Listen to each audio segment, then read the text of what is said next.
Vamos hoje dar início a um tema novo que é o estudo das bobinas. Uma bobina não é mais do que um fio condutor enrolado sobre a forma helicoidal. No fundo, pode ser entendida como um conjunto de espiras percorridas pela mesma intensidade da corrente. Uma bobina, quando percorrida por uma corrente elétrica, cria um campo magnético forte e uniforme no interior das suas espiras. Lembram-se no condensador, quando as suas armaduras estavam carregadas, que havia um campo elétrico?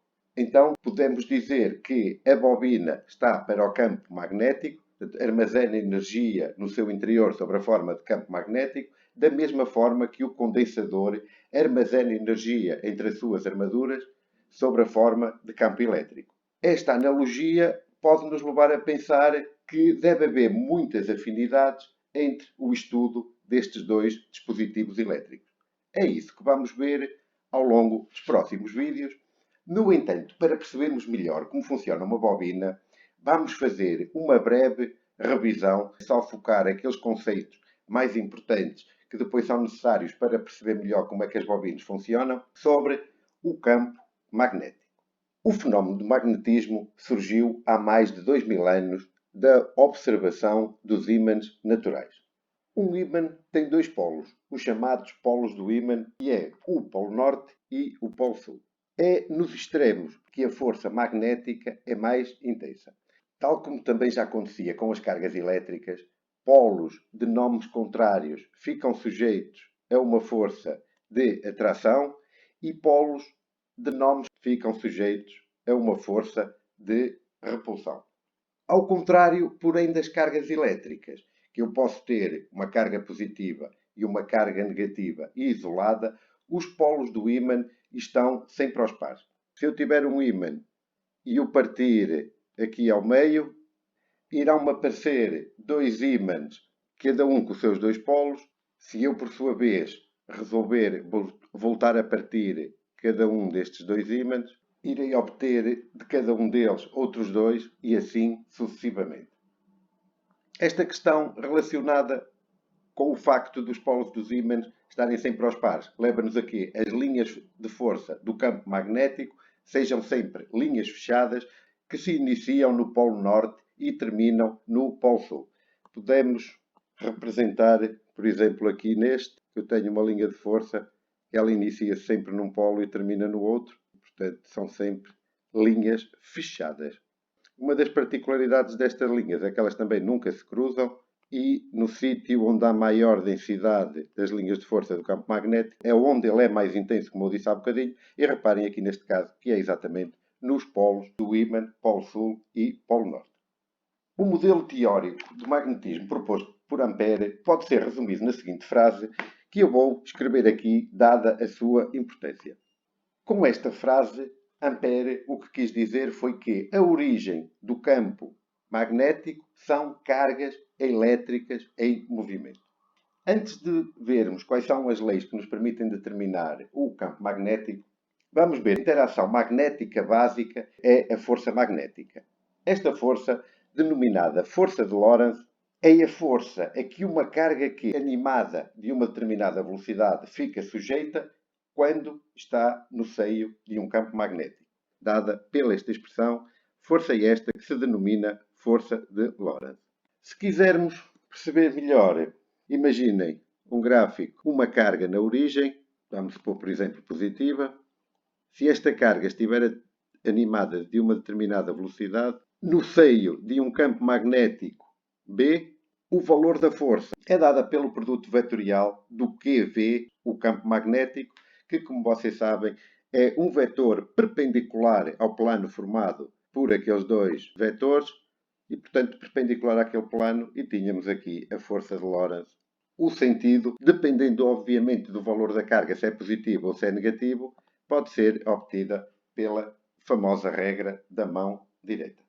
Tal como afirmou Ampère, os campos magnéticos são, pois, criados por cargas em movimento ou por correntes elétricas. As expressões que me permitem determinar o valor do campo magnético, na maior parte das situações, quando não há uma simetria muito elevada, a aplicação destas expressões pode se tornar bastante laboriosa para obter o valor do campo magnético. o campo magnético criado por uma carga animada de uma determinada velocidade é dada pelo produto do valor desse QV do UDR, que não é mais que o versor que me aponta no sentido onde eu quero calcular o campo magnético. Este produto, portanto o produto vetorial, é dividido pelo valor da distância ao quadrado que está aqui por R.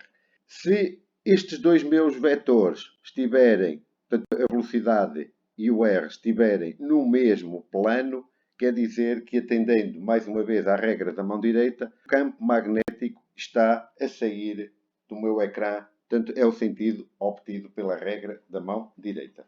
No caso de termos um fio condutor percorrido por uma determinada intensidade de corrente elétrica, cada elemento I de L, este elemento de corrente num ponto P onde eu quero calcular o campo magnético, vai criar um campo magnético dB. Esta expressão é conhecida pela lei de Biot-Savart para referir ainda que a unidade de campo magnético é o Tesla, claro, no sistema internacional.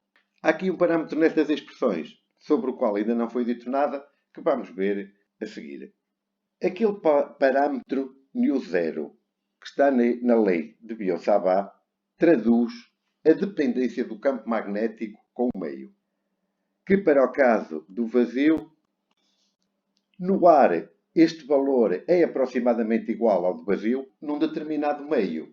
Temos que a sua permeabilidade é igual à permeabilidade do vazio vezes a permeabilidade relativa, que é um valor adimensional.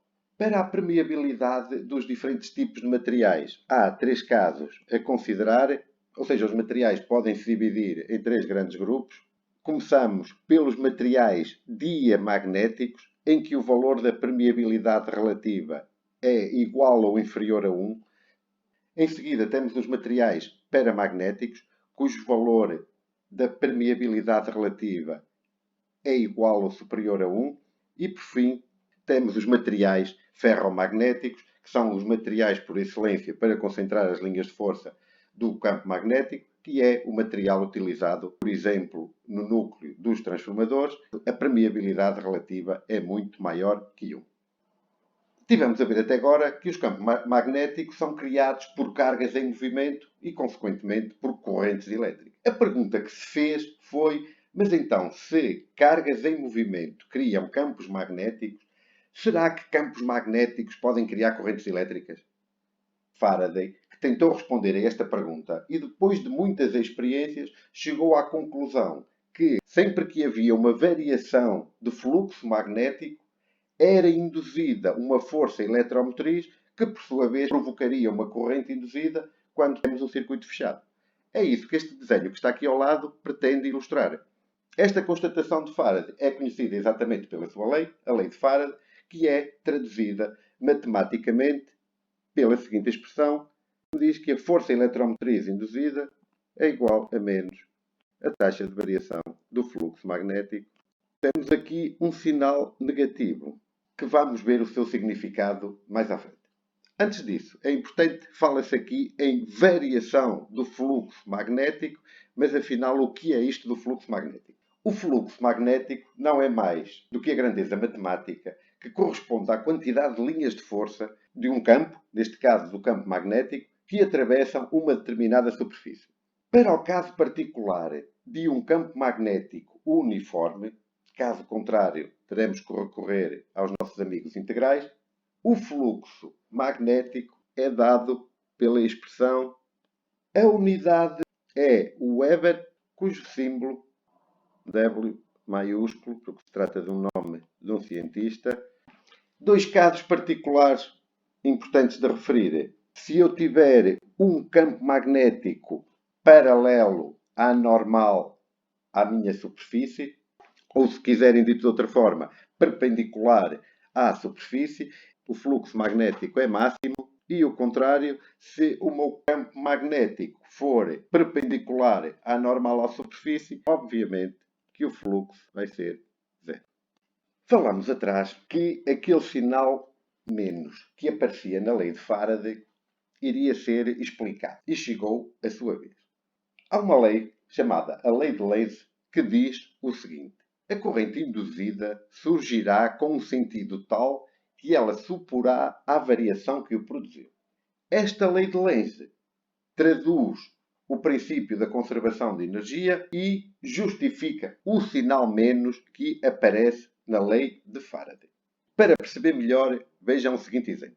Suponha um ímã que está animado de uma determinada velocidade e, portanto, o fluxo no interior da minha espira está a aumentar, o que faz com que haja uma corrente induzida nessa mesma espira. Esta corrente induzida vai ter um sentido que vai criar um campo magnético que vai contrariar a causa que a criou. Se não reparem, se o sentido da corrente fosse de tal maneira que reforçasse o campo magnético, uma estava sempre a somar à outra. Eu costumo chamar, era quase como o efeito bola de neve. Esta corrente que vai ser induzida na espira tem um sentido tal que o campo magnético que ela gera é contrário àquele que a está a criar. Que é isso que está representado aqui no desenho ao lado. Reparem ainda, agora, o exemplo contrário. Neste caso, a intensidade da corrente induzida na minha espira tem um sentido tal que vai tentar contrariar o abaixamento do fluxo que ela está a sentir no seu interior. E, portanto, criar um campo magnético contrário àquele que a está a criar. É isto que traduz a lei de Lenz, que justifica o meu sinal menos na lei de Faraday e que traduz o princípio de conservação de energia. No próximo vídeo iremos ver a aplicação destes conceitos ao estudo das bobinas. Até lá, bom trabalho!